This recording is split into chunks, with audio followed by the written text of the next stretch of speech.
ಮಂಡ್ಯ ನಗರವನ್ನ ಪ್ರವೇಶಿಸಿದೆ ಬಿಜೆಪಿಯ ಪಾದಯಾತ್ರೆ. ಮಂಡ್ಯ ತಲುಪ್ತಾ ಇದ್ದಂತೆ ಈಗ ಕಾರ್ಯಕರ್ತರ ಸಂಖ್ಯೆ ಕೂಡ ಹೆಚ್ಚಾಗ್ತಾ ಇದೆ. ಜೆಡಿಎಸ್ ಜೊತೆಗೆ ಕೈ ಜೋಡಿಸಿದೆ.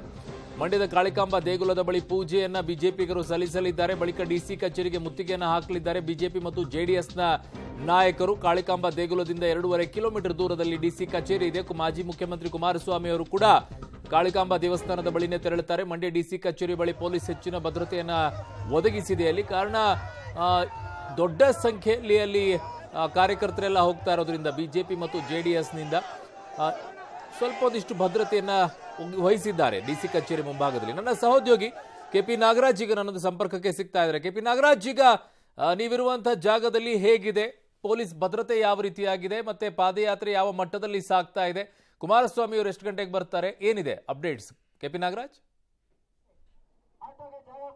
ನಾನೀಗ ಮಂಡ್ಯದ ಹೊರವಲಯದ ಕಾಳಿಕಾಂಬ ದೇವಸ್ಥಾನದ ಮುಂಭಾಗದಲ್ಲಿದ್ದೇನೆ.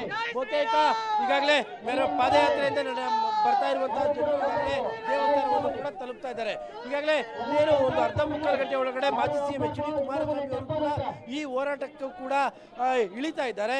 ಈಗಾಗಲೇ ಜೆಡಿಎಸ್ನ ಹಲವು ಮುಖಂಡರುಗಳು ಜೊತೆಗೆ ಮಾಜಿ ಶಾಸಕರುಗಳು ಕೂಡ ಜೊತೆಗೆ ಬಿಜೆಪಿಯ ಹಲವು ಮುಖಂಡರುಗಳು ಕೂಡ ಈಗಾಗಲೇ ಈ ಒಂದು ಪಾದಯಾತ್ರೆಯಲ್ಲೇ ಕೆರಗೋಡಿನಿಂದ ಮಂಡ್ಯದವರೆಗೂ ಕೂಡ ನಡೆದುಕೊಂಡು ಬಂದಿದ್ದಾರೆ. ಈ ಕಾಳಿಕಾಂಬ ದೇವಸ್ಥಾನದ ಬಳಿಯಲ್ಲಿ ರಾಮನ ಅಭಿಮಾನಿಗಳು, ಹನುಮನ ಅಭಿಮಾನಿಗಳು ಜೊತೆಗೆ ಹಿಂದೂಪರ ಸಂಘಟನೆಗಳ ಹಲವು ಎಲ್ಲಾ ಕಾರ್ಯಕರ್ತರು ಕೂಡ ಅತಿ ಹೆಚ್ಚಿನ ಸಂಖ್ಯೆಯ ಜನರು ಸೇರಿ ಇಲ್ಲಿಂದ ಹೆಚ್ಚು ಕಡಿಮೆ 2-3 ಕಿಲೋಮೀಟರ್ಗಳ ದೂರದಲ್ಲಿ ಡಿಸಿ ಆಫೀಸ್ ಇದೆ. ಆ ಡಿಸಿ ಆಫೀಸ್ಗೆ ಮುತ್ತಿಗೆ ಹಾಕಿಕೊಂಡಿದ್ದಾರೆ. ಇನ್ನೇನು ಕೆಲವೇ ಕ್ಷಣಗಳಲ್ಲಿ ಪಾದಯಾತ್ರೆಯಿಂದ ಕೆರಗೋಡಿನಿಂದ ಇಲ್ಲಿಗೆ ಬರ್ತಾ ಇರುವಂತವರು ಎಲ್ಲರೂ ಕೂಡ ಈಗ ಕಾಳಿಕಾಂಬ ದೇವಸ್ಥಾನದ ಮುಂದೆ ಜಮಾವಣೆ ಆಗ್ತಾರೆ. ಇಲ್ಲಿಂದ 2-2.5 ಕಿಲೋಮೀಟರ್ ದೂರದಲ್ಲಿರುವಂತಹ ಡಿಸಿ ಆಫೀಸ್ ಕಚೇರಿಗೆ ಎಲ್ಲ ಕಾರ್ಯಕರ್ತರು ಹೋಗಿ ಮುತ್ತಿಗೆಯನ್ನು ಹಾಕ್ತಾರೆ. ಬಹುತೇಕ ಅಲ್ಲಿಗೆ ಮಾಜಿ ಸಿಎಂ ಎಚ್ ಡಿ ಕುಮಾರಸ್ವಾಮಿ ಕೂಡ ಬರ್ತಾರೆ. ಈಗಾಗಲೇ ಕುಮಾರಸ್ವಾಮಿ ಅವರು ಕೂಡ ಮಧ್ಯಭಾಗದಲ್ಲಿದ್ದಾರೆ. ಹಾಗಾಗಿ ಇನ್ನೇನು ಕೆಲವೇ ಕ್ಷಣಗಳಲ್ಲಿ ಕುಮಾರಸ್ವಾಮಿ ಅವರು ಕೂಡ ಈ ಹೋರಾಟಕ್ಕೆ ಜೊತೆಯಾಗ್ತಾರೆ. ಅರುಣ್. ಓಕೆ, ಕೆಪಿ ನಾಗರಾಜ್, ನಿಮ್ಮೆಲ್ಲ ಮಾಹಿತಿಗೆ ಧನ್ಯವಾದಗಳು. ಮಂಡ್ಯ ನಗರವನ್ನ ಬಿಜೆಪಿ ಪಾದಯಾತ್ರೆ ಪ್ರವೇಶಿಸಿದೆ.